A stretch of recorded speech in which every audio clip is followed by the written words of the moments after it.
listeners, I don't know what this world is coming to.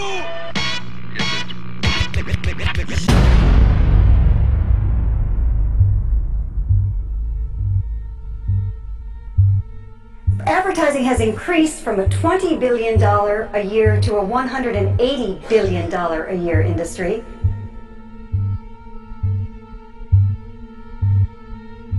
The average American is exposed to over 3,000 ads every single day.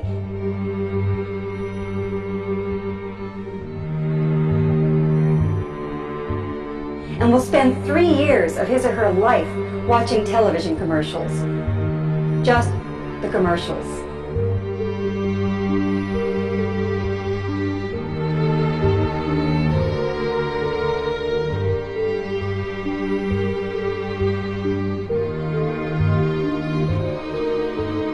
And at the same time, everyone in America still feels personally exempt from the influence of advertising.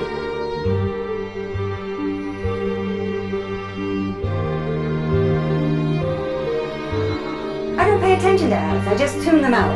They have no effect on me. It certainly is true, in fact it's more true than ever, that advertising is the foundation of the mass media. The primary purpose of the mass media is to sell products. Advertising does sell products, of course, but it also sells a great deal more than products. It sells values, it sells images, it sells concepts of love and sexuality, of romance, of success, and perhaps most important, of normalcy.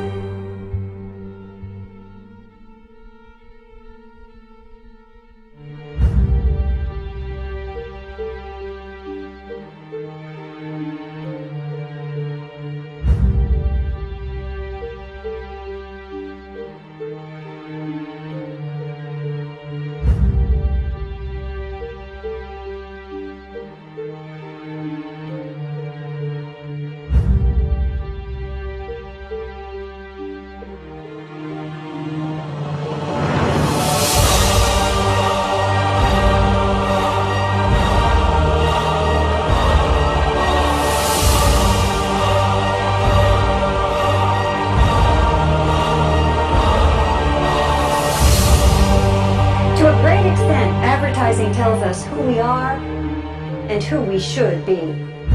What does advertising tell us today about women?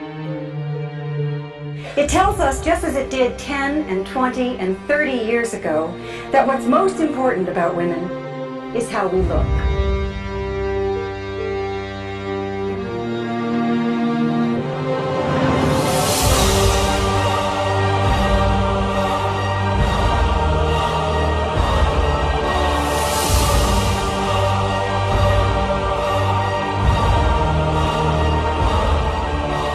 The first thing the advertisers do is surround us with the image of ideal female beauty, so we all learn how important it is for a woman to be beautiful and exactly what it takes.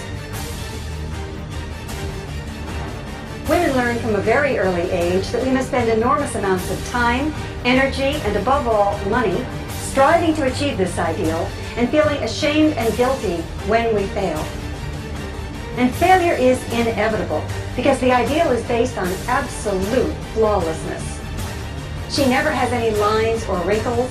She certainly has no scars or blemishes. Indeed, she has no pores.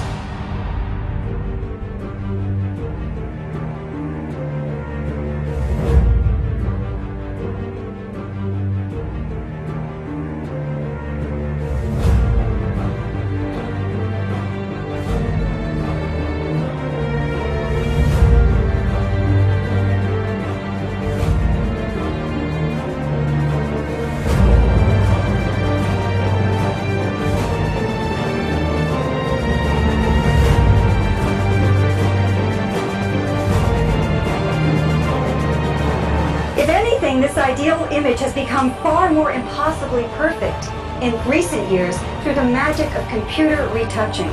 Computers can do many things. For starters, they can alter a photograph to make it perfect. In addition to retouching photographs of real women, computers can create women who do not exist. Recently, a computer graphics company introduced a totally computer-generated model. Not a still image, but a moving image that looks like a real person. Soon we won't need real models at all, and the ideal image will be more impossible than ever before. And the research is clear that this ideal image does affect women's self-esteem, and it also influences how men feel about the real women they are with. For one thing, it creates a climate in which there's widespread and increasing violence against women. Part of a cultural climate in which women are seen as things, as objects. And certainly turning a human being into a thing is almost always the first step toward justifying violence against that person. We see this with racism, we see it with homophobia. It's always the same process. We think of the person as less than human, and violence becomes inevitable. And that step is already taken with women. So the violence, the abuse, is partly the chilling but logical result of this kind of objectification. Now, this is a problem for all women, of course, but particularly women of color, who are often literally shown as animals, dressed in leopard skins and animal prints. Over and over again, the real message is not fully human.